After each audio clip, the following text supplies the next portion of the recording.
Olá a todos. É um meu prazer apresentar o professor Adriano Pereira para a próxima palestra. O Adriano é professor doutor aqui do departamento e ele também faz parte da Fundação Filosófica. Ele vai falar de uma coisa muito importante que são as finanças. Beleza. Obrigado aí pela apresentação, pela oportunidade. É um prazer estar aqui hoje, gente, nessa escola de verão. Esse evento que eu valorizo muito, né, de trazer aspectos multidisciplinares e relacionados aí à ciência da computação e áreas afins, né? O tempo é curto, então, assim, eu preparei alguns aspectos aqui que eu julgo interessante falar, né? O público aqui hoje, como que está dividida a formação aqui, hein? Mais ou menos, assim. Tem graduação, tem pós-graduação, né? É mais graduação que está aqui agora, né? Ou não? É isso mesmo? Misturado, gente? Vamos, pode falar também, não vou ficar só falando aqui, não. A maioria de ciência da computação, sistemas de informação. É isso mesmo? Sim. E como tinha esse pano de fundo... perdeu aqui. Esse pano de fundo, né, da sociedade massivamente conectada, né, e finanças computacionais, eu dividi em duas partes aqui, tá? Eu vou passar bem breve e depois deixar tempo para pergunta, se possível. Falando um pouco, primeiro, numa área que eu atuo também, que é de caracterização de dados. Esse grande volume de dados que a gente tem, né, oriundos dos sistemas web, né, que tinha um modelo antigo e hoje tudo praticamente gera dados, né, e se fala em vários conceitos relacionados a isso. Estou perdendo aqui a conexão. Então, basicamente, eu coloquei aqui um pouco desse conceito de sociedade massivamente conectada, um pouco dos dados, né, dados e mais dados, né, se fala em Big Data aí o tempo inteiro hoje, Cloud Computing, esses conceitos, essas buzzwords, né, essa parte de Data Science, né, ciência de dados, né, e o que vem a ser a isso. E aí eu fiz uma conexão, então, como que esse volume de informações e tudo migra para essa área que eu tenho trabalhado, né, que é computação financeira, finanças computacionais, algo trading, aí tem vários termos que poderiam ser usados para a mesma coisa, tá? Então, basicamente, a gente tem aqui um mundo de dispositivos, computadores, sensores, séries de dados, né, o tempo inteiro sendo gerados dados históricos ou em tempo real, né, e isso gera volumes de dados cada vez maiores que podem ser usados para diferentes aplicações, né. Então, se fala muito desse uso das tecnologias de informação e comunicação, né, para quê? Para se interagir, compartilhar ideias, né, gerar novos conhecimentos, aí entra a área de mineração de dados e descoberta de conhecimento e outras coisas mais, né? E existe uma estrutura social organizada, né, que essas informações são processadas eletronicamente e isso gera um potencial de novas aplicações, vamos dizer assim, tá?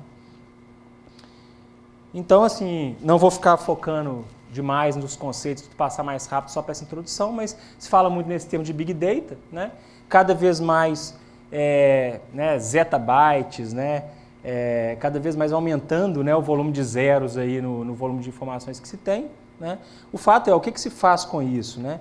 E na prática se usa aí 4V, 5V, alguns modelos de dados, né, que fala que esse Big Data na realidade existe a questão da velocidade com que o dado é gerado, a questão do volume que se tem, a variedade de informações existentes, né, de dados e informações, a qualidade, a veracidade, né, esse tipo de coisa e o valor desses dados, né? Isso gera um potencial de transformação muito grande, né? Aí alguns exemplos que eu coloquei aqui, né, um RFID, por exemplo, né, de frequência de rádio, né? Até 1000 vezes os dados de um código de barra convencional, né? Volume de transações de cartão de pagamento, né? 10 mil transações por segundo, né? Então tem uns volumes altos, assim, 340 milhões de tweets são enviados por dia, né? E tem umas figuras também que são bem conhecidas aí, né? Que mostra assim, né? Esse dado de 2016, né?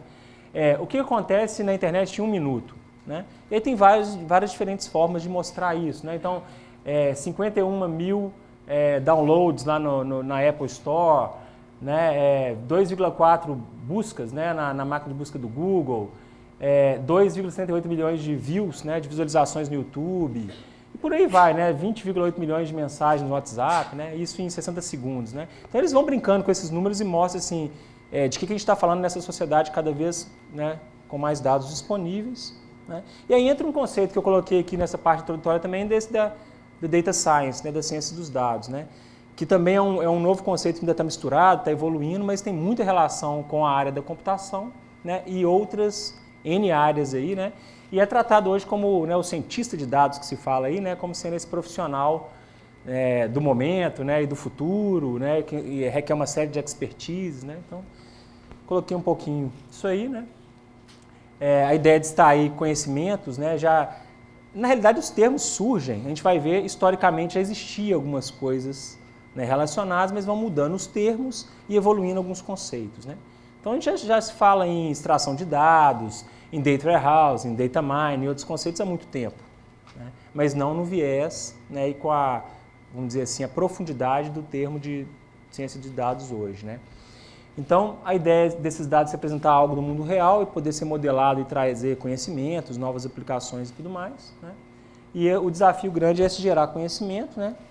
É interessante ver assim, né? Tem vários trabalhos mostrando assim, qual que é esse perfil do cientista de dados, né? E é legal ver que assim, é quase um super-homem, uma super-mulher, né? Que saiba tudo, né? Mas na realidade, brincadeiras à parte, a gente vê que tem algumas... tem esse diagrama de Venn aí de Data Science que é muito utilizado, né? E ele mostra o quê, né? Você tem um lado de habilidades de programação, né, de saber lidar com o dado e programar em cima desses dados, né, usando linguagens, até coloquei depois R, Python, são linguagens muito utilizadas nesse sentido. Tem todo um conhecimento da área de matemática e estatística, né, que é muito importante para saber lidar com esses dados, extrair algum conhecimento dele em um domínio, tá? Seja finanças, que é o caso aqui da área de pesquisa que eu vim falar, seja qualquer outra área, tá? E conhecimento desse domínio, né, que vai permitir, então, ligar essas habilidades de programação com esses conhecimentos e também aquele domínio específico para gerar novos conhecimentos em cima dos dados, né? Então, envolve matemática, estatística, TI, né, tudo mais. Tá? Curiosos, eles colocam assim, até de brincadeira, porque hoje qualquer área poderia se usufruir disso, né, e tem demandado, né, isso. Então, esse cientista de dados, né, eu coloquei aqui, né, um profissional híbrido, né, que poderia ser um cientista da computação com habilidade de programação, de estatística, gerenciamento de dados e outras coisas mais. Tá? Um fluxo que poderia pensar, né, poderia ser outro, né, mas dado um problema, né, que se encontra ou uma demanda induzida, né, você busca dados relacionados a esse domínio, você limpa, explora esses dados. Isso aqui é interessante, que parece só limpar o dado e explorar o dado, parece uma coisa básica, né? Tem estudos que mostram que nessa parte aqui, de lidar com o dado, de filtrar, de ver o que é confiável, né, de unir outras bases, muitas vezes é onde está o segredo, né? Porque não adianta nada você passar um dado pobre para uma outra etapa, né, e você não tem aquela informação básica que poderia gerar um insumo, né, um conhecimento depois nas suas conclusões. Então, muito tempo se gasta aqui, pelo menos deveria gastar, né? Tem se mostrado isso. Estabelece hipóteses, né, aí valida ou não as hipóteses, né? Validando a hipótese, você pode gerar infográficos, resultados. Se não validar, você pode voltar e continuar nesse ciclo de descoberta, vamos dizer assim. Parece muito aquele ciclo de descoberta de conhecimentos, né? Fala-se KDD, né? Descoberta de conhecimentos em bases de dados ou grandes bases de dados, mas isso tem tido umas minúcias, aí, umas diferenças, né? E aí tem vários desafios, né? Como que os dados são, muitos dados não são estruturados. Na web, né? Que hoje a web é o maior repositório de dados, né? Sistema distribuído. Se mostra que mais de 80% dos dados não são estruturados, né? Ou ele é semi-estruturado, ou ele tem, né, algum problema de qualidade, então isso é um desafio. Qual o processamento necessário para isso? Então, cada vez mais processamento, mais paralelismo, né, computação distribuída, né, essas arquiteturas multicore e Hadoop, Spark e outras, né, arquiteturas aí distribuídas hoje para processar esses volumes de dados. Como se visualiza informação, né, tem palestra aqui, inclusive, relacionada a esse tipo de coisa, né? Infográficos, D3, né, e outras técnicas aí para fazer isso. E aí outros conceitos como privacidade de dados e outras coisas mais que eu poderia colocar aí também, né? Eu coloquei alguns exemplos de case de ciências dos dados, tá? Copa do Mundo, por exemplo, né, é muito falado nisso, né? A Alemanha fez um trabalho grande, né, envolvendo com a SAP, com os profissionais da SAP, SAP, né? Analisando o jogador, posicionamento dos times, dos próprios jogadores, né, de indicadores em jogos. E aí, será que isso fez algum efeito? O fato é que, né, tinha um time muito bem formado, né, muito conhecimento das estratégias, né? Então, especialistas da área dizem, né, que essa ciência de dados feita aí fez surtir resultado. Né? É um exemplo aí que é muito falado, né? Tem exemplos de consumo, né? Starbucks, por exemplo, né? Tem uma série de estudos que ela faz de localidade, preferência de consumidor, e em cima disso ela faz propaganda, ela faz personalizações, coisas desse tipo, tá? Tem um caso também de saúde, né? A Philips Healthcare, que tem uma série de de insumos, né, mostrando que, principalmente na sociedade norte-americana, né, trabalhos que ela faz para observar dados dos pacientes, né, que usam dispositivos, né, da marca, dados do ambiente também, né, e casar essas coisas para oferecer um serviço mais controlado, muito trabalhar na previsão, né, no trabalho de precaução, né, antecipar certos problemas crônicos, né, que acontecem. Né. Isso para a área da saúde, né, e health, né, se fala hoje, né, tem N aplicações.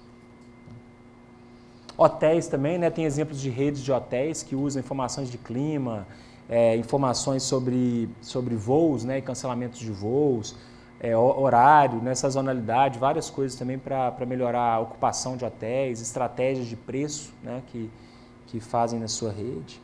Seguradoras também, né, que cada vez mais no Brasil, então, eu estava até conversando com uma startup dessa área, né, que tem um ex-aluno de mestrado meu que trabalha numa startup que é a Nexer nessa área, e ele estava falando como que no Brasil ainda é pobre os dados que as seguradoras que atuam no nosso país usam para fazer seguro, né, e fazer perfil. E no exterior já tem alguns exemplos que estão usando mais indicadores. Né. Então, estava falando, no Brasil usa 5 a 7 indicadores, né, por isso que muita gente reclama às vezes do preço do seguro e fala, está todo mundo igual no mesmo perfil, né, como é que é isso? E cada vez mais com os dados se permite, dispositivos também nos carros, né, permite fazer personalização, uma coisa mais apurada, tá? Exemplos de Spotify, Netflix, né? Com dados também, né? Eles até brincam, né? Existem 33 milhões de diferentes versões do Netflix, né? Porque eles veem como que a personalização, né? E as formas de entregar o serviço de acordo com o que se obtém de dados, né? Recomendação de filme, comportamento, predição de atividade, né? E é interessante que você está usando o serviço, às vezes você não pensa nisso, mas a gente está envolvido em caracterização de dados, cada detalhe ali, clicou play, deu pause, desistiu, mas voltou. Você começa a ver uma infinidade de situações, né, que você pode utilizar para fazer alguma coisa. Tá? E aí, né, esse aqui é um artigo de 2012, eu acho, né? Mas tem vários artigos também depois disso mostrando assim, né, que esse conceito de data scientist, né, os cientistas de dados, é uma profissão muito atrativa, né, a profissão do momento, então se fala muito nisso aí. Né? Então isso tem muita relação com isso que a gente está falando. Coloquei aqui também essa questão da linguagem, dessa habilidade de programação, que é muito importante. Né? Eu dou aula de algoritmos aqui, né, e programação de dados, normalmente para os calouros, né, eu fico ali naquele papel de incentivar, isso é importante, né, principalmente outros cursos que não são os cursos vinculados à computação, os alunos falam, não, mas isso é chato, eu preciso aprender isso mesmo, né? Precisa, olha só, e tem que mostrar, né, o porquê desses conhecimentos serem importantes, lógica, algoritmos, né?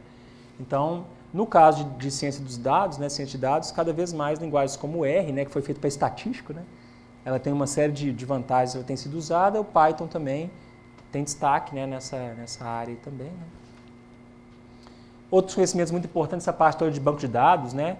SQL, Not Only SQL, né? E Elasticsearch, vários outros conceitos relacionados a como estruturar os dados e como fazer recuperação de informação nesse universo.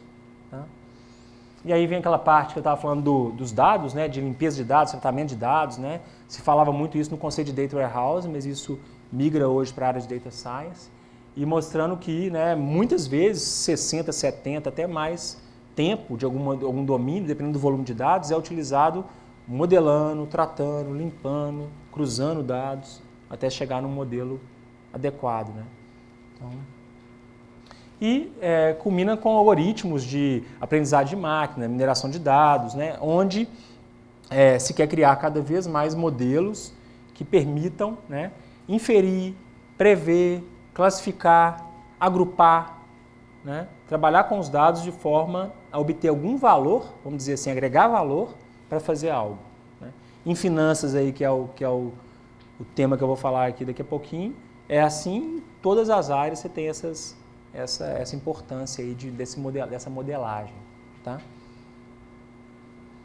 E aí, na parte de algoritmos, né, vem outro conceito importante, né, que aí liga a palestras de sistemas distribuídos, de Big Data, de arquitetura distribuídas, e é que o algoritmo é importante, né, ele precisa ser eficiente, né, porque você está lidando com um volume cada vez maior de dados, dependendo do cenário a gente fala nem mais que é um banco de dados, é um streaming, né, é aquele fluxo de dados, né, constantemente sendo atualizado e você tendo que processar aquilo. Né. Então, como trabalhar com algoritmos paralelizáveis, usando desses frameworks hoje, né, do tipo Hadoop, do tipo Spark e outros para lidar com isso, né? E aí vem essa parte importante da computação, aí, que é a computação distribuída, paralela distribuída, né? E a parte de visualização, onde se tem cada vez mais dada importância ao quê? Como que eu visualizo um resultado? Né? Como que eu cruzo o dado? Aquele dado está correto para o que eu estou querendo mostrar? Né? Ou não? Eu tenho que saber mostrar isso de forma que o usuário entenda, né? Que ele compreenda, que ele consiga compreender e extrair algum valor daquilo. Tá?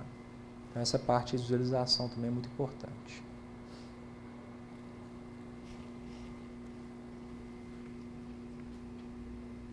Bom, então, falei bem rápido, tá, gente? Porque o objetivo, igual eu falei, passei aqui acho que uns 30, 40 slides, mas bem rapidamente para levantar o assunto em cima dessa sociedade massivamente conectada e que cada vez mais a gente tem um volume de dados e informações muito grande, tá?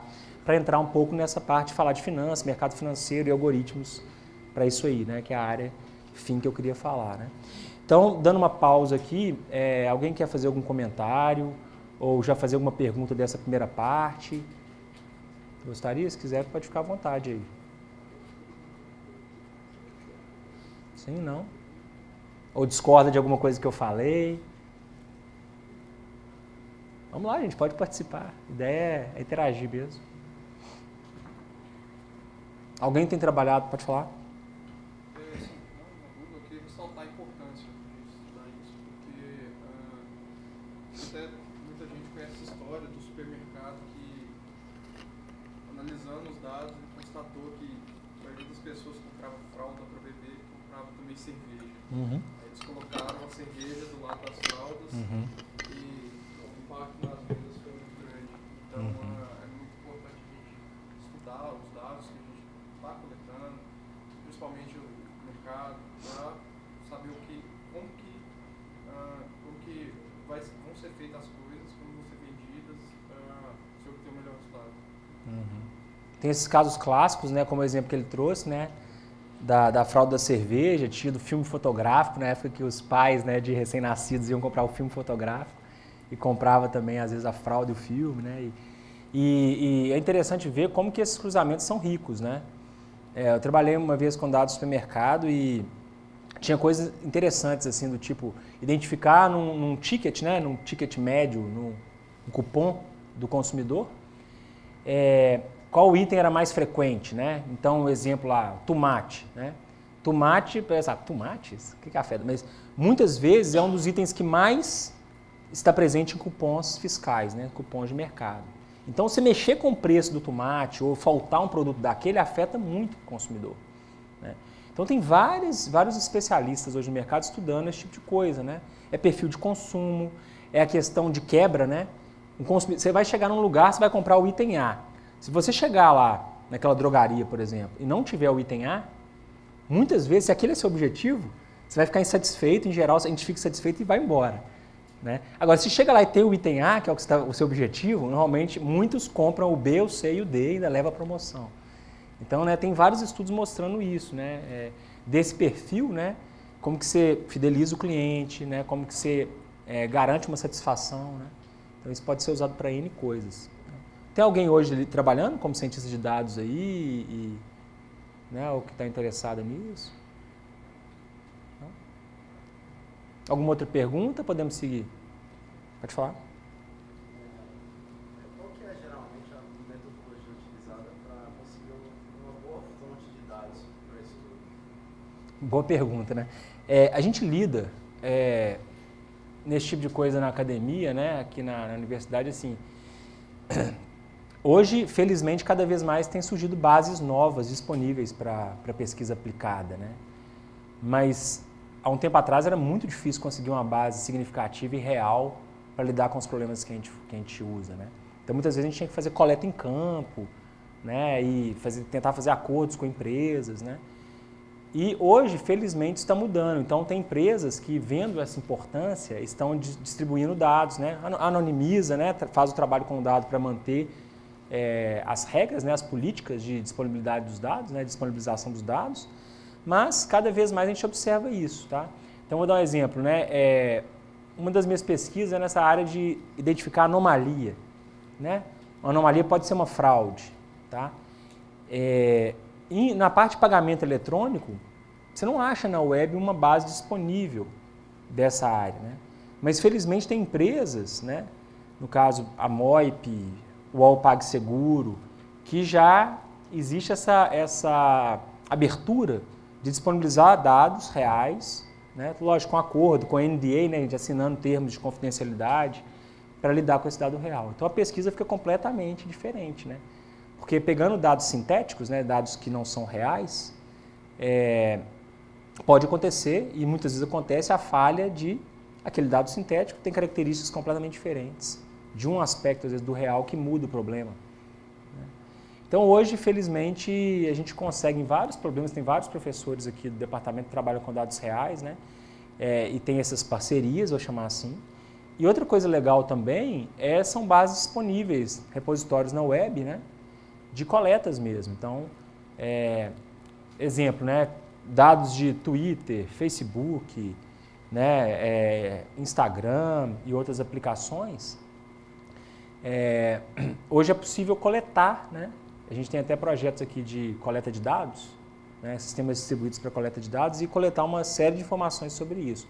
Alguns casos está se tornando mais difícil. Um exemplo, Facebook.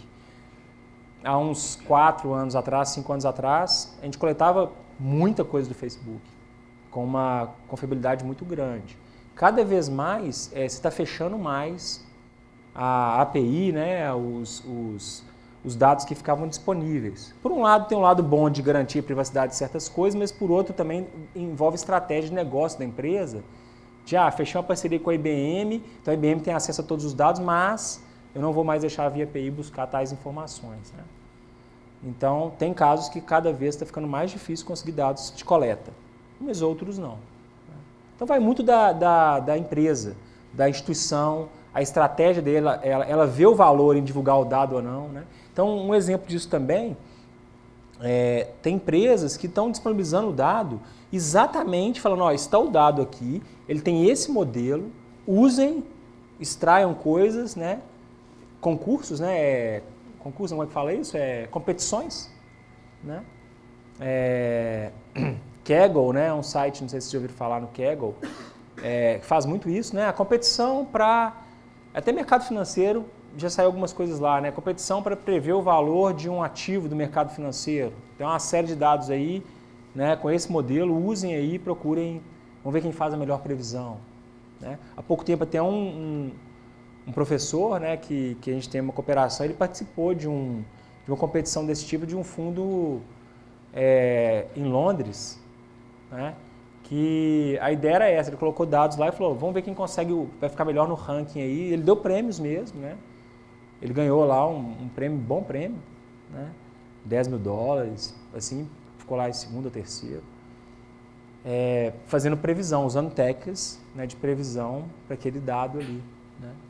Então, cada vez mais eu vejo que tem mudança nesse sentido, mas a pergunta é muito boa. Se você não tem o dado e não consegue aquela qualidade mínima ali, fica difícil trabalhar.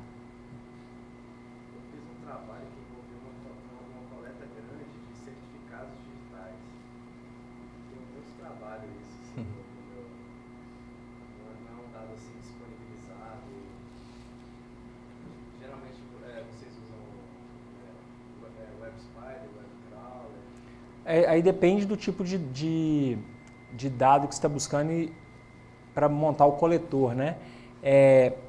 Tem coisas, no caso aqui do projeto que a gente tem de coleta de dados, que a gente desenvolveu o arcabouço mesmo de coleta, né? Pegou a linguagem básica e desenvolveu esses coletores, tá? Quando é web, né, e tem APIs, né, facilita muito. Tá?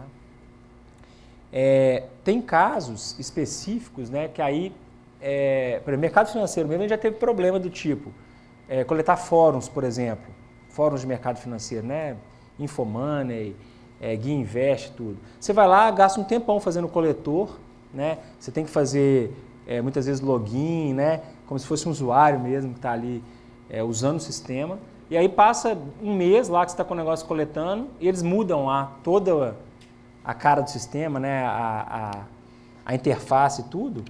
E aí, aquele coletor que você gastou um tempão fazendo se perde, né? Dependendo do ajuste é pequeno, dependendo não. Então, isso é um pouco ingrato, assim, dependendo do tipo de coleta que você vai fazer, realmente corre você gastar um tempão e depois ficar na mão porque mudou alguma coisa na forma de coleta.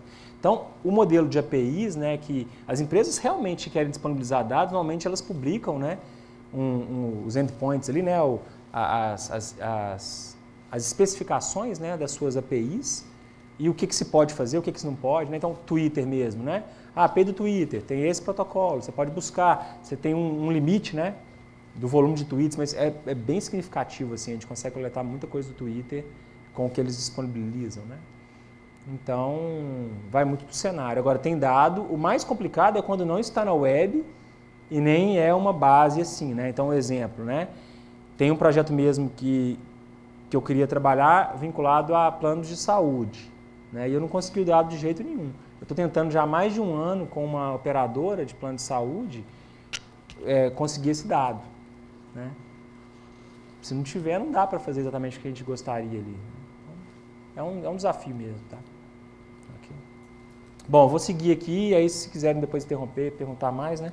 Então, falando um pouco de finanças e mercado financeiro, né? Quem aqui conhece o tema de finanças ou alguém estuda nessa área de finanças, bolsa de valores, mercado futuro? Alguém investe aí em ações, em derivativos, em...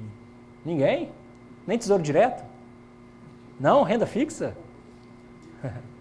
Não? Ninguém mesmo? Não, quem investe aí? Vocês estão muito... Ah, alguns investem aí. É renda fixa? É? Os dois, renda variável também? Ah, legal. Tem alguém, não é possível, né?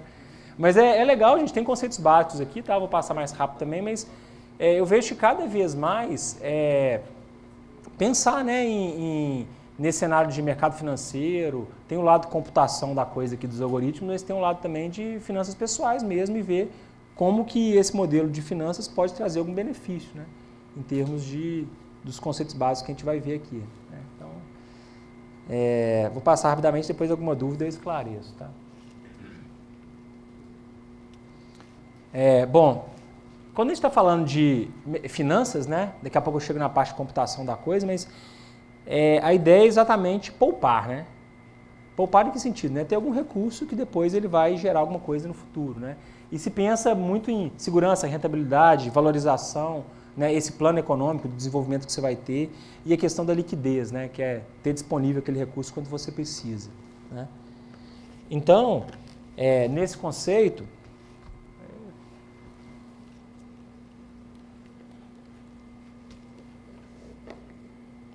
Puxa, acho que para cá para ver se é melhor.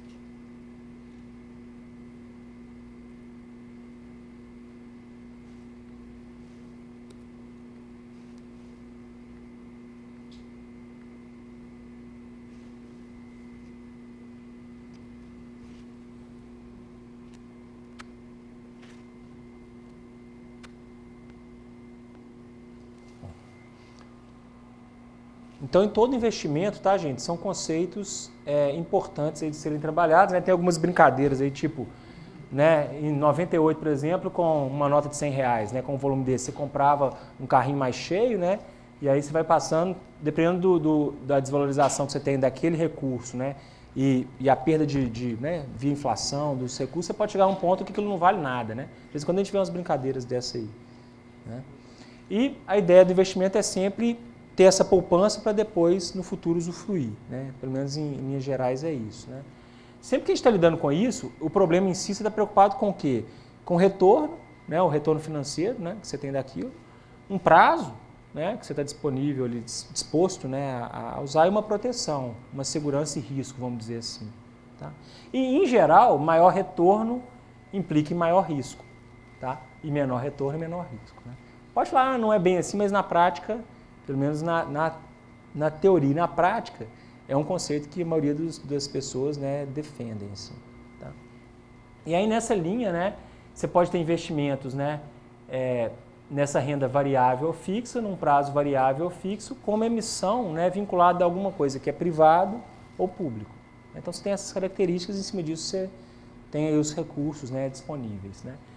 E aí, quando você lida com renda fixa, você tem uma coisa que é pré-fixada, já sabe o que vai, né, que aquilo vai render, ou pode ser pós-fixado com algum indicador, né? E o mercado de renda variável. Tá? Dentro de renda fixa, né, surgem vários tipos de papéis, né? CDBs, né, certificados de depósito bancário, normalmente estão atrelados a algum conceito do CDI, né, que é essa taxa que eles falam livre de risco, né? Letras do Tesouro, né, que hoje fala que Tesouro Direto é o termo que o governo tem usado mais, né? Letra de câmbio, letra de crédito, né, LCIs e LCAs, aí, que hoje tem sido falado muito por não pagar o imposto de renda, né? E na renda variável, né, ações, commodities, né, petróleo, ouro e hoje muito no Brasil, né, se tem investido também na parte de agronegócios, né? É um mercado que movimenta bilhões, né, é muito líquido e cada vez mais tem apresentado maior valor, né, e derivativos aí vinculados a essas commodities, vinculados a opções de papéis, né, e coisas de empresas aí que oferecem.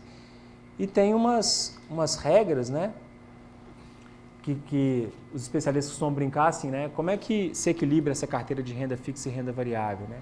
Então tem até uns especialistas que brincam assim, com 30 anos, né, você pode colocar 30% na sua renda fixa, né, e renda variável você pode ser mais ousado, né? Quando você estiver ali perto de 70, né, você já inverte e você fica com 70 na renda fixa e 30 na renda variável, né? Mas é só uma brincadeira, na realidade tudo, gente, tem que pensar nesse perfil do investidor, né, que é relacionado a quanto você está disposto a arriscar, o que você pode arriscar, o que você espera, né? Então, em cima desse perfil de aversão ao risco, uma série de coisas você pode lidar com esse problema. Tá? O mercado de capitais, que é essa área aí, nada mais é que o quê, né? Um sistema, tá? Onde você tem esses valores mobiliários, que eles chamam, né? E que você tem uma liquidez, né, para interagir, para negociar eletronicamente esses recursos. É legal cair ligando lá a parte inicial, cada vez mais, né, você tem dados disponíveis, né, você tem esse volume de dados cada vez maior, mais acesso a eles, né, e você pode, em cima disso, então, criar novos algoritmos, novas estratégias, né, em cima disso. Tá? Então, conectando as coisas, né, quando a gente está falando desse cenário de finanças, né, mercado de capitais, esse tipo de conceito que a gente viu antes, né, do Big Data, do volume de dados e tudo, ele aplica aqui da mesma forma, né, proporcionando novas pesquisas, né, e novas coisas para serem feitas nesse sentido.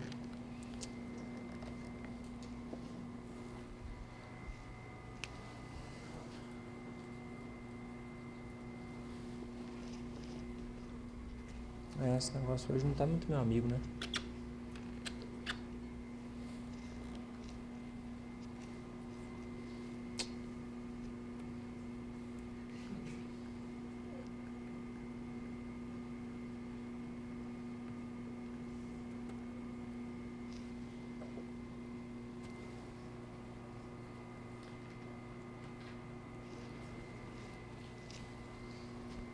Então, esse mercado, né, envolve bolsa, corretora, instituições financeiras autorizadas, né, não vou detalhar isso muito aqui, né, você tem vários ativos, ações, opções com ações, banco de títulos, né, que eles chamam, clube de investimento, aí tem uma série de conceitos, né, relacionados a isso. Tá? Tem essa parte que está falando do Tesouro Direto, que antes era chamada de letra do Tesouro Nacional, letra fiscais do Tesouro, né, financeira do Tesouro, e mudou isso para simplificar até para a população entender mais. Né? Hoje, acho que com R$30, com um valor bem pequeno, já é possível participar desse tipo de investimento. Né? E aí, basicamente, como que esse dinheiro cresce? Né? Então, a regra básica é alguém quer, né, o dinheiro, alguém tem o recurso disponível, né? E associado a isso você tem uns juros, né, associado a isso um risco. Tá? E aí, basicamente, o cenário de empréstimos, né, e de circulação desse dinheiro, né, as empresas têm, então,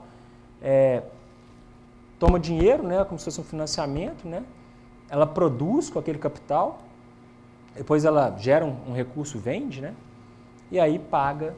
Né, isso aí você forma um ciclo, né, de circulação nesse mercado. Tá?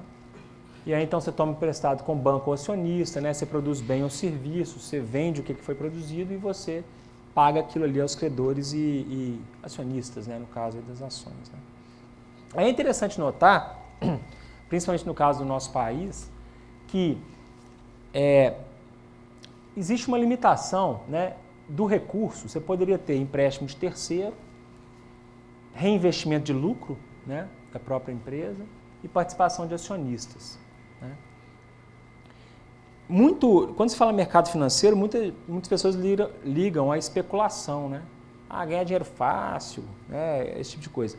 Em economias mais maduras, é natural isso, de você ter um tipo de empreendimento e ser parte daquilo ali, você solicitar a pessoas interessadas e que confiam, né, que acreditam naquele negócio, né, convidá-las. Participe do meu empreendimento, né, com uma cota. Né, e, na realidade, isso... Debêntures são exemplos. Uma debênture não é um exemplo disso, mas o próprio mercado de capitais, falando, por exemplo, de ações, tá, é uma pedacinho, é um pedacinho da empresa que você é acionista. Você pode ter uma ação da Petrobras. Né? Uma ação vale ali R$15, R$16 hoje. Aquilo ali são R$16 da sua participação naqueles bilhões lá que a empresa vale em mercado. Tá? Em economias maduras, né, pelas razões do juros, maturidade do mercado, isso é natural. As pessoas que querem, têm um perfil um pouco mais de arrojado, elas querem participar daquele cenário. Né? Como a gente está numa economia, né, em desenvolvimento, tem riscos, né, oscilações maiores, muitas vezes associa a questão da especulação. Tá? Então, porque basicamente, né, até coloquei aqui alguns exemplos de empresas aí do índice Bovespa, né? Cada uma dessas empresas, né, que estão ali no índice, por exemplo, você compra uma ação dela, você está virando um acionista. E naquele empréstimo é como se você estivesse naquele ciclo que eu mostrei ali, fazendo o quê? Emprestando, né, pequena parte do seu capital, que seja R$16 para a Petrobras, e dentro daquele plano de investimento e resultado, né, se espera que aquilo ali vai ser aplicado, gere um benefício, que você seja beneficiado. Beneficiado como? Se a empresa sobe de valor, né, ou com uma distribuição de participação, né, dividendos, né, que são pagos e outras coisas mais. Tá? Então, basicamente, é uma caixinha, né, um pedacinho ali da empresa que você está, né, pegando aquela ação ali, falando, eu sou acionista, eu tenho parte daquela empresa. Ok?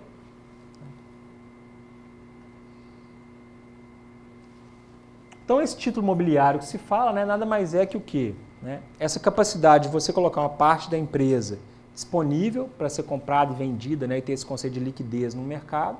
Né? O mercado financeiro, né, através da Bolsa de Valores, ele é o meio, né, confiável, transparente, auditado, onde se faz essa comercialização. Né? É legal ver que é uma sociedade cada vez mais conectada, porque tudo que está no back-end, ali por trás desse funcionamento, né, são dados, banco de dados, sistemas de comércio eletrônico. Né? Uma Bolsa de Valores nada mais é que um comércio eletrônico, né? Onde você tem pessoas, ofertas e demandas, né? E você tenta fazer um casamento, um equilíbrio. Né? Então, são conceitos que já existiam antes e que vão, né, migrando aí com as tecnologias. Né? Existe uma coisa na pesquisa aqui muito interessante, que é a relação do mercado de ações e informação. Isso é até interessante na parte da computação e mercado financeiro, porque quando você vai conversar com alguns economistas clássicos, eles defendem assim, é bobagem estudar esse tipo de coisa, computação e mercado financeiro, porque o mercado já é todo precificado. Né? Então tem hipótese, HME, a hipótese de mercado eficiente, que é uma hipótese famosa na economia, que mostra que tudo que acontece, de certa forma, aí no mercado, já fica precificado quase que instantaneamente no valor do ativo. Então, por que você vai ficar querendo fazer previsão, ver relação, indicador? Né? Então, tem especialistas que defendem isso. Tá? E, assim, faz sentido a hipótese, tá? Só que a gente está vendo que depende das condições, né? Tem regras aí. Né? E é interessante ver hoje como que o volume de informações que surge, né? A Bloomberg mesmo, né? Um exemplo de sistema de informações, a Reuters, ela vende muito caro. Né? E todo o sistema de informação que ela tem relacionado ao mercado financeiro para empresas e analistas, né? Muito caro mesmo, assim, o valor. Tá? E aí você tem uma série de informações das empresas, coisas que são legais, né? Assim, regras de regulamentação que a empresa tem que publicar. Né? A empresa SA, ela tem que pôr patrimônio, liquidez que ela tem lá, plano de investimento, né? Qual que é o dividendo que ela vai pagar, uma série de coisas. Tá? Você tem as a CVM, a imprensa especializada, são instituições que participam desse mercado, né? Não vou entrar em detalhes nisso aqui. E essa Bolsa de Valores, né, que hoje juntou BMF Bovespa, né, que era um mercado futuro, e o mercado à vista é uma empresa só hoje, né? Ela tem esses dois segmentos, né? E trabalha com o mercado à vista, o mercado que eles falam a termo, né, que também se chama de mercado futuro, e o mercado de opções. Né?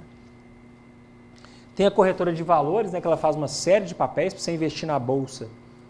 Né? Você passa por uma corretora, né, que ela tem uma série de normatizações para aquilo funcionar. Tá? E aí entra numa parte, né, que é o que vem a ser esse, né, algorithmic trading, né, o algotrading, né, algoritmos de computação para mercado financeiro, né, que é essa área de pesquisa aí que a gente vem trabalhando. Né. A ideia é criar regras, tá, em cima dos dados, né, regras, modelos que lidam com esses dados que possa significar, né, servir para criar indicadores, primeiro na parte de dados que a gente estava vendo, né, que indicadores? O indicador da média do valor de uma ação, como que ela está evoluindo ao longo do tempo, barreiras, né, que a ação que chama de suporte e resistência aí no mercado que você pode trabalhar. Isso é um exemplo que pode dar dezenas, centenas de indicadores relacionados a isso. Né? Então, nessa parte de ciência de dados aplicado aqui, existe uma infinidade de informações que podem ser usadas para fazer esses modelos computacionais. Tá? O que vem a ser o algoritmo aí no caso? Né? Em geral, quando a gente está lidando com esse tipo de sistema, existe uma parte que é trabalhar o dado, tá? Que dado, né, gente, para ficar um pouco mais claro? No caso, por exemplo, de uma ação. O preço da ação na abertura do mercado. Né? Dados de médias. Né? Média móvel é um conceito muito utilizado. Né? Ao longo de um período de 5 dias. Né? Como que foi a média móvel daquela ação? Da ação da Petrobras, por exemplo. E aí tem mais um monte de dados que eu poderia citar aqui relacionados a esses indicadores técnicos. Tá? Tem uma outra parte, que a gente fala da análise fundamentalista, que são dados da própria empresa, da instituição. Né? Então, Petrobras, quais dados? Né? Dado de patrimônio da empresa, do plano de investimento, né? Se ela pretende distribuir, né, participação ou não nos resultados, como que é, né? O grau de transparência que ela tem, né, no mercado hoje. Isso está sonando interessante, né? Mercado novo. Né? Tem vários conceitos que estão sendo criados hoje de sustentabilidade e governança, que as empresas que têm uma série de compromissos, ela ganha um selinho lá, essa empresa é do novo mercado. Essa empresa é novo mercado 1. Né? E isso mostra o quanto aquela empresa é transparente, o quanto ela adota políticas de governança. Né? Então isso são coisas mais fundamentalistas, baseadas nos fundamentos da empresa. Tá? E tem gente também que usa muito coisa gráfica, né? Não sei se vocês já viram isso, eles falam, os grafistas aí do mercado, que ele olha bem computação gráfica mesmo e padrões, né? Ele vê lá, por exemplo, que se tiver um comportamento assim, né? Ombro, cabeça, ombro, né? Uma coisa que a ação faz um movimento assim, depois um movimento assim, né? Ele faz aquela figura ali geométrica, né? Aquela representação gráfica e fala, nesse caso aqui vai acontecer tal coisa, né? Em seguida. Né? Então tem vários exemplos também em cima disso, tá? Então essa parte da computação em mercado financeiro, ela vem criar modelos baseados em dados. Tá? O legal, gente, é que... Legal e é um desafio ao mesmo tempo, né? Não existe uma regra. Né? Você pode usar um indicador, 10 indicadores, 100 indicadores, né? E você pode criar uma regra simples também. Né? Um se isso, se não aquilo lá na computação, a lógica ali, pode gerar algum resultado que para aquela ação, naquele período, possa fazer sentido. Tá? E aí que entra a variedade de pesquisas e coisas que podem ser feitas. Tá? A princípio, esse algoritmo ele vai representar um agente eletrônico. Alguém que recebe os dados, processa, avalia e toma decisões. Ou pelo menos auxilia na tomada de decisão. Né? Se fala muito em robôs automáticos, né? Mas pode ser um suporte de decisão. Não necessariamente precisa ser tudo automatizado. Né? E aí, né, é simples falar assim do algoritmo, mas quando a gente vai ver, tem várias coisas que são importantes nesse modelo. Né? Você tem que ter regra para entrada e saída do mercado. Né? Que hora na série ali de preço, por exemplo, que você vai comprar um ativo e vender um ativo? Né? Baseado em quê? Mecanismo de controle de risco. Né? E se cair 10% a ação, o que eu faço? Né? esse cenário, se fala muito, você tem que tomar muito cuidado com a emoção, né? Você está lá no mercado financeiro arriscando, de repente acontece um evento aí, a ação despenca numa hora ali, quando você vê a curva já caiu o que tinha que cair, e a tendência no desespero é o quê?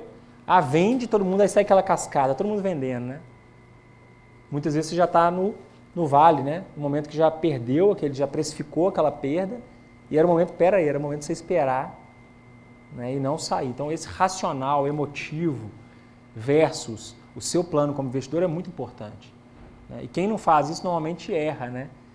Porque quando o mercado está bonitinho ali seguindo o que você planeja, você vai seguindo. De repente acontece um evento diferente, você não pensou qualquer estratégia, né? Eu só vou sair se cair 10%. Então tá, se cair 9%, está dentro do seu plano. Então isso tem relação com esse controle de risco, né? E o esquema de gestão de capital. Né? Qual é o capital inicial, né? Como que você reinveste, o que você faz com o resultado que você tem. Tudo isso é muito importante. Tá?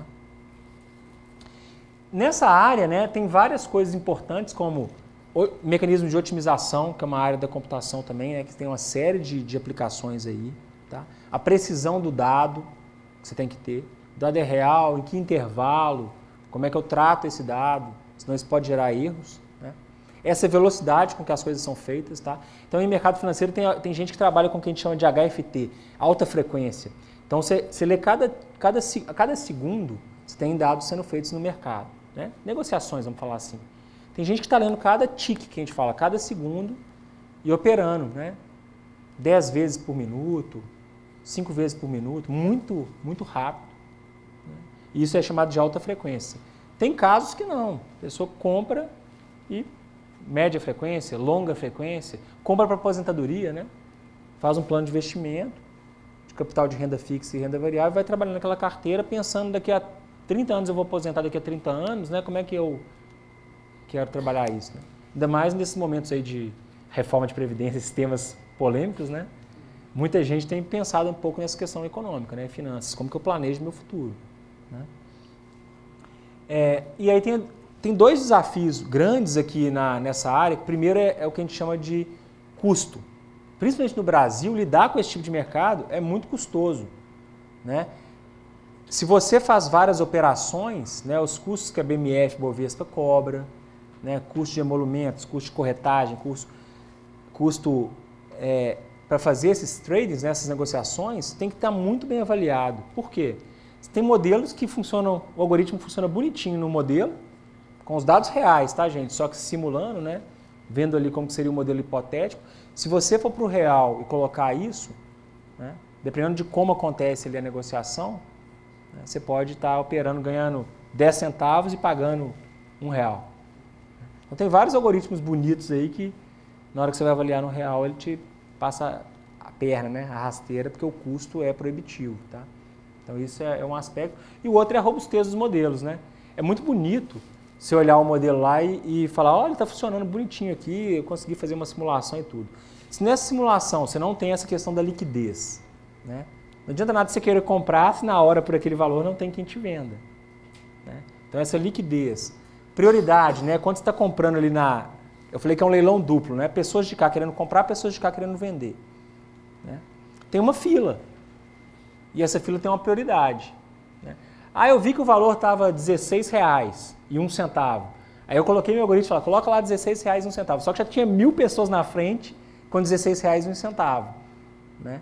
Então, se eu colocar esse valor, né, eu não consigo operar naquele momento. Então, tem esse aspecto aí da prioridade. Tá? E a velocidade também, ela afeta muito o tempo e velocidade, porque tem até casos disso. Quem trabalha com alta frequência, né, tem um pesquisador, por exemplo, que eu conheço que trabalha com isso, o algoritmo dele tem que rodar com uma latência de rede, né, uma taxa muito baixa, pegando os dados da BMF. Né, eles até brincam que o espaço da BMF é o mais caro do Brasil, metro quadrado, né, lá em São Paulo, onde fica o servidor, porque você pode fazer um colocation, que eles falam. O que é isso? Pegar o seu servidor onde você está coletando os dados e colocar lá no mesmo ambiente do servidor da Bovespa. Né? E aí você paga um valor para colocar naquele espaço. Só que aí é como se você tivesse ligado um cabo de rede aqui direto no servidor da bolsa, coletando a cada 20 milissegundos, você tem um dado atualizado. Né? Aí você fala, para quê? Dependendo da estratégia, você precisa de ter uma atualização muito rápida. Né? Esse algoritmo dele lá mesmo, se der 100 milissegundos, né, já era um tempo que gerava diferença na hora de negociar. Né? Então, cada caso aí tem que avaliar. Tá? Tem um monte de estratégia, tá, gente? Quem segue tendência, reversão no mercado, o que eles chamam de arbitragem. O que é arbitragem? Uma ação da Vale 5 e da Vale 3, preferencial e ordinária.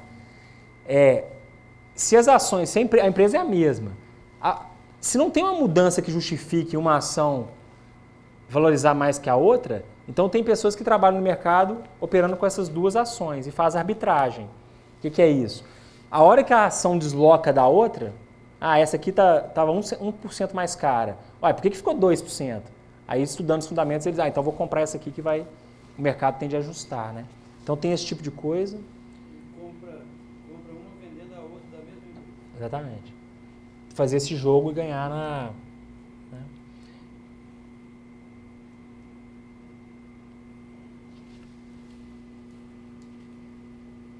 Voltou aí.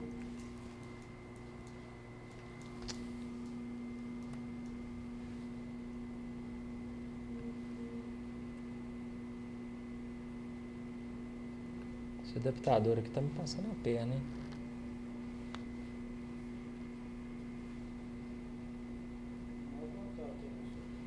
Foi só comigo isso, né?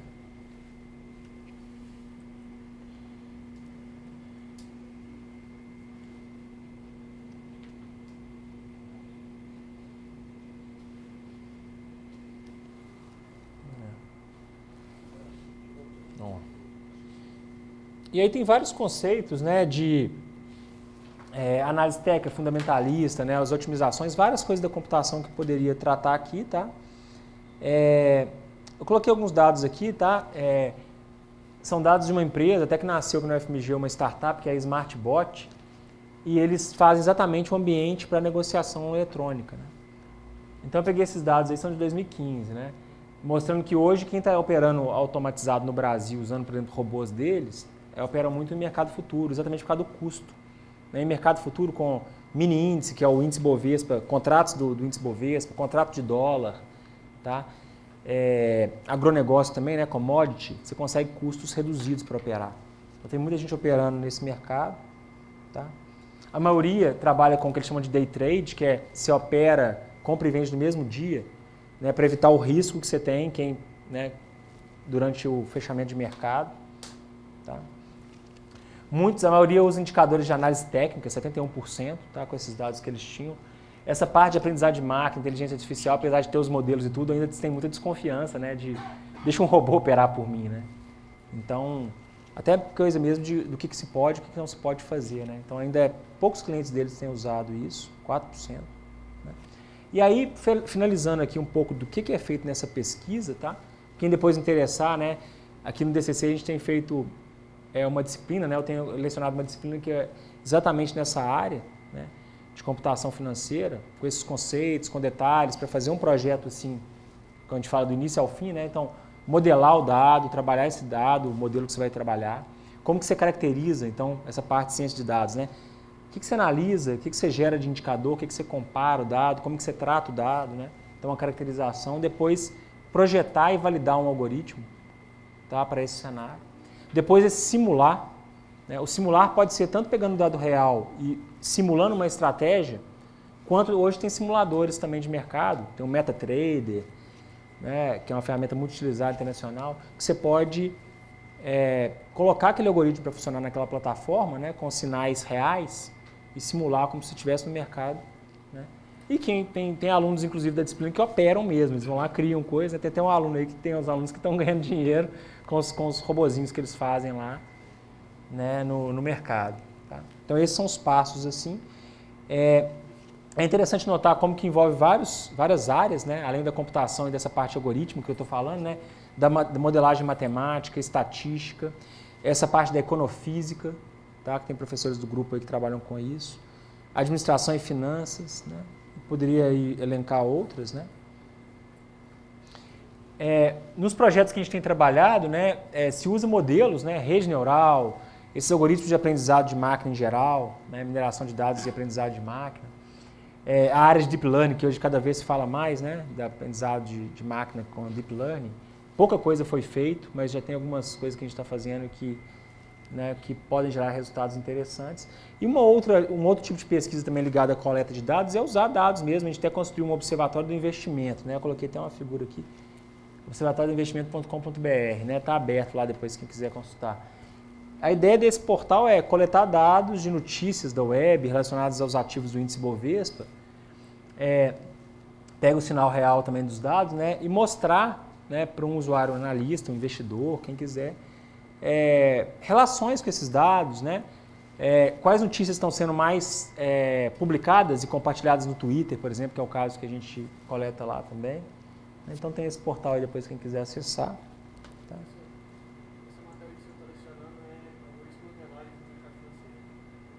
Algoritmo o quê? Algoritmo de modelagem do mercado financeiro.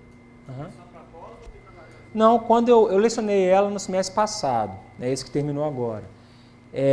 Aí eu tenho aberto a turma para graduação e para pós, inclusive eletiva, isolada, que a ideia é ser multidisciplinar mesmo. E tem uma novidade agora que é bem misturado. Tem aluno de engenharia de Minas, de engenharia elétrica, economia já veio gente. Da própria computação, sistema de informação, matemática computacional. Tem aluno que vem de isolada, tem gente do mercado que vem. Né? Tem gente que tem uns alunos que apareceram esse semestre lá mesmo que sabem 10 vezes mais de mercado financeiro que eu. Apareceram lá para fazer disciplina, foi até interessante, que gerou uma discussão boa na matéria. E tem uma coisa legal que, como a área é muito vasta, essa disciplina minha é uma conceituação e desenvolver o modelo e o algoritmo. Tem um professor aqui no DCC, que é o Cristiano Arbex, que ele está 1 ano aí com a gente, que ele também trabalha nesse cenário, mas ele é mais o foco de otimização e gestão de portfólio. Tá? Então a gente criou agora, vai começar esse semestre, né, mês que vem começa aí, uma disciplina, a gente está colocando lá Computação Financeira 2, a gente mudou um pouco para casar as coisas, que é como se fosse a continuidade da minha disciplina. Depois de ver essa conceituação toda e tudo, como que eu faço uma gestão de portfólio, uso modelos de otimização, uso medidas de risco, né? Tem várias medidas de risco. Então a ideia quem interessar pela área, né, a recomendação é essa. Além de outras disciplinas que estão relacionadas, né, de ciência de dados, de otimização e outras mais aí que eu poderia falar, fazer essas 2 disciplinas, né? E ele também vai abrir para graduação, para pós, a ideia é essa. Tá? Bom, o meu tempo já esgotou aqui, né? Então, assim, é muito conteúdo, né? A ideia aqui foi fazer mais um bate-papo, mostrar essa parte dos dados massivos, né? Essa sociedade que a gente tem hoje, essa introdução do mercado financeiro, né? E espero que tenha ficado uma visão, assim, mais clara do conceito das pesquisas, do que a gente tem feito, né? E eu estou à disposição para responder pergunta aqui agora, se tiver uns minutinhos aí, depois também tem um intervalo também, eu posso continuar aí para responder e conversar mais. Agradeço aí a atenção de vocês, desculpa ali o problema com o slide.